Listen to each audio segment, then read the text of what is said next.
हमने अध्याय 1 नजर में का तात्पर्य यह होता है कि जो अध्याय हमने पढ़ चुके हैं उस पे एक बार पुनः रिवीजन हमें करना है और यहाँ पे हमें वो पॉइंट डिस्कस करना है जो कि हमने अध्याय में पहले से ही पढ़ लिए है।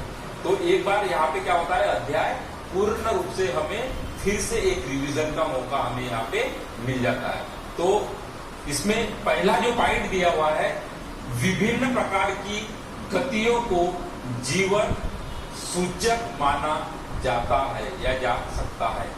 तो इसका तात्पर्य हमने जब चैप्टर स्टार्ट किया था उस समय हमने डिस्कस किया था कि जो गतियां है यह सजीवों में, या इसको हम जीवन का सूचक भी मान सकते हैं, क्योंकि गतियां जो होती है वह सजीवों का एक लक्षण होती है, जबकि निर्जीवों में किसी प्रकार की गति नहीं होती है जब तक कि उसमें कोई बाह्य बल काम न करे। चाहे वह हमारे सजीवों की हमने बहुत सारी गतियों पे डिस्कस किया था, वह गति चाहे तो वृद्धि को लेके हो या एक स्थान से दूसरे स्थान पे, जैसे जानवर एक स्थान से दूसरे स्थान पे जाते हैं, हम हमारे शरीर में कई सारे बॉडी मूवमेंट होते हैं, या पक्षी आकाश में उड़ रहे हैं, या कुछ गतियां ऐसी भी होती है जो हमें दिखाई नहीं देती, जिसको कि हम आणविक स्तर की गतियां कहते हैं। तो गतियां जो होती है यह जीवन का सूचक होती है। अब हम देखते हैं अगला पॉइंट, वे सभी प्रक्रम जो सम्मिलित रूप से अनुरक्षण का कार्य करते हैं जैव प्रक्रम कहलाते हैं। हमने बात किया था कि लाइफ प्रोसेस के अंतर्गत या जैव प्रक्रम के अंतर्गत हमने किया कि विभिन्न प्रकार के जो हमारे शरीर में जैव प्रक्रम चलते हैं, जिसके कारण कि हमारे शरीर में मरम्मत या अनुरक्षण या जिसको हम मेंटेनेंस भी कहते हैं वह कार्य होता है। नई कोशिकाएं बनती है, टूटी फूटी कोशिकाओं की मरम्मत होती है।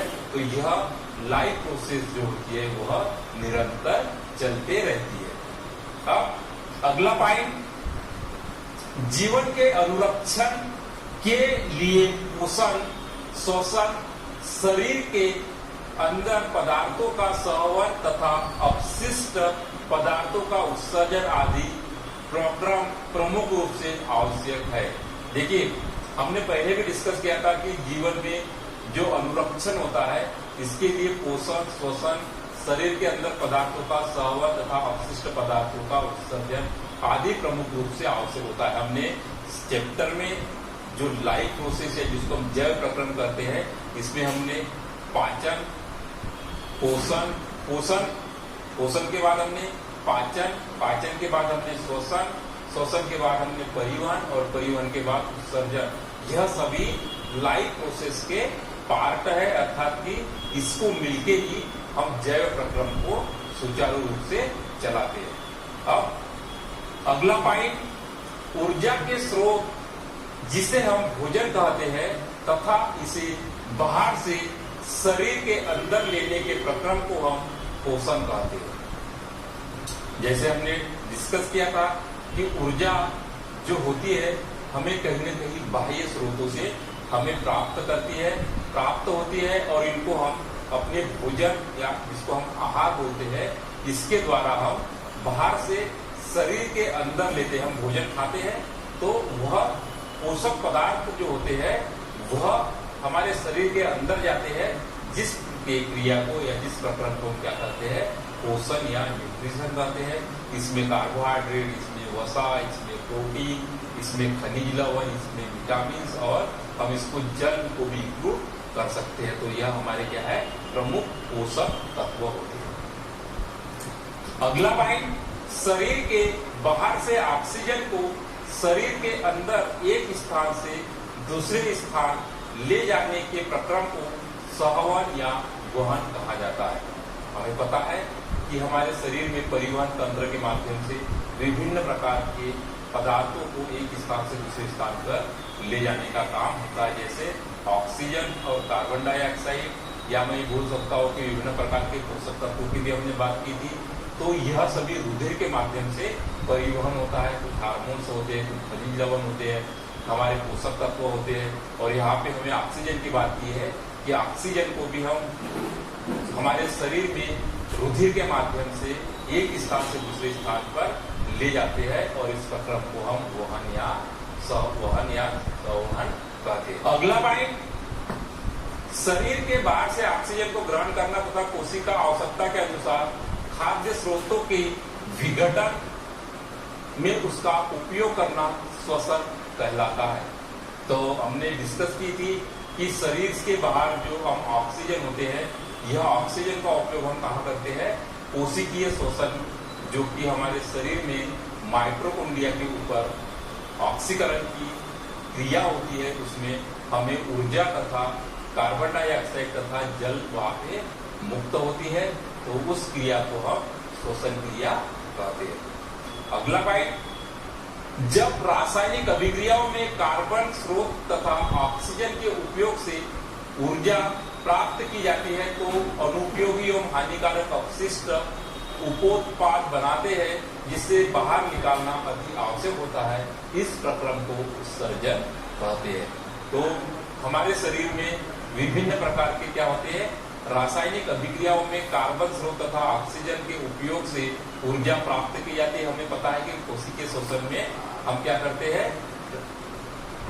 ऑक्सीजन लेते हैं और कार्बन डाइऑक्साइड छोड़ते हैं, और हम बाहर से भोजन लेते हैं और उसको अनेक उपयोगी एवं हानिकारक अपशिष्ट पदार्थों का उत्पाद बनते हैं। मैं यहाँ पे ऊर्जा और कार्बन डाइऑक्साइड तथा पानी का यहाँ पे उत्पादन होता है और जिन्हें बाहर निकालना अति आवश्यक होता है, और इस प्रक्रम को हम क्या बोलते हैं?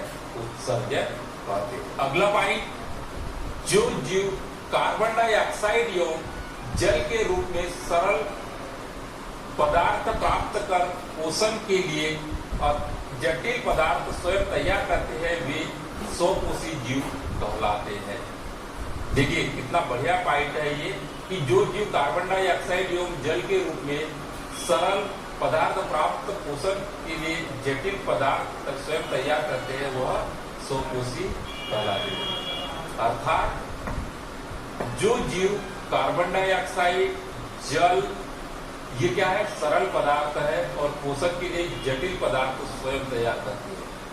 मतलब जल का उपयोग करते हैं और कार्बन डाइऑक्साइड का प्रयोग करते हैं, और ये जटिल पदार्थ जैसे कि कार्बोहाइड्रेट का यह निर्माण करते हैं, वह स्वपोषी जीव कहलाते हैं।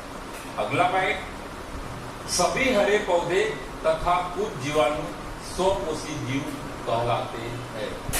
हमें पता है कि हरे पौधे और कुछ जीव जिसमें कि क्लोरोफिल पाया जाता है, जिसके कारण ये अपने भोजन का निर्माण स्वयं करते हैं, इसलिए यह स्वपोषी या ऑटोट्रॉपिक जीव कहलाते हैं। अगला पॉइंट, अन्य जीव जटिल पदार्थों का उपयोग करते हैं तथा वे अपने पोषण के लिए प्रत्यक्ष या अप्रत्यक्ष रूप से स्वपोषी जीवों पर निर्भर करते हैं, विषम पोषी जीव कहलाते हैं। जो विषम पोषी जीव होते हैं, यह अपने भोजन के लिए दूसरे जीवों पर निर्भर करते हैं, अर्थात यह ऑटोट्रॉपी या जो अपने भोजन का निर्माण हरे पेड़ पौधों के ऊपर यह आश्रित रहते हैं और उनसे निर्मित भोजन का यह उपयोग करते हैं, चाहे वो प्रत्यक्ष हो चाहे वो अप्रत्यक्ष। हम अप्रत्यक्ष इसलिए कहते हैं, कुछ जीव मांसाहारी भी होते हैं लेकिन वह शाकाहारी जीवों को खाते हैं, लेकिन शाकाहारी जीव किस पे निर्भर रहते हैं? वह पेड़ पौधों के ऊपर निर्भर रहते। तो प्रत्यक्ष शाकाहारी और अप्रत्यक्ष मांसाहारी, लेकिन निर्भर कहाँ पे है? सभी पेड़ पौधों के ऊपर आश्रित है। अगला पॉइंट, पोषण में प्रयुक्त जटिल पदार्थों को जीवों के समारक्षण तथा वृद्धि के लिए प्रयुक्त करने के लिए सरल पदार्थों में खंडित करने हेतु जैव उत्प्रेरकों का उपयोग करना होता है, जिन्हें हम एंजाइम्स कहते हैं। हमें पता है कि हमारे शरीर में जो पाचन होता है, वह पाचन कुछ एंजाइम्स होते हैं जिसको कि हम पाचक एंजाइम्स कहते हैं। ये एंजाइम क्या करते हैं? जो जटिल अणु होते हैं इनको सरल अणुओं में यह तोड़ने का काम करते हैं, जिनको कि हम पाचक एंजाइम कहते हैं। अगला पॉइंट, स्वपोषी पोषण में सरल पदार्थों कार्बन डाइऑक्साइड, जल एवं सूर्य ऊर्जा का उपयोग करके हरित लवक अर्थात क्लोरोफिल की उपस्थिति में जटिल कार्बनिक पदार्थों का संश्लेषण करना प्रकाश संश्लेषण कहलाता है। हमें पता है कि जो प्रकाश संश्लेषण की क्रिया होती है इसमें सरल पदार्थ अर्थात कि कार्बन डाइऑक्साइड, जल और सूर्य प्रकाश की उपस्थिति में क्लोरोफिल क्या करता है, क्लोरोफिल की उपस्थिति में क्या होती है, यह क्रिया होती है और जटिल कार्बनिक पदार्थों का निर्माण होता है। यह क्रिया प्रकाश संश्लेषण कहलाती है। अगला पॉइंट, विषम कोशी पोषण में दूसरे जीवों द्वारा तैयार किए गए जटिल कार्बनिक पदार्थों का अंतर्ग्रहण होता है।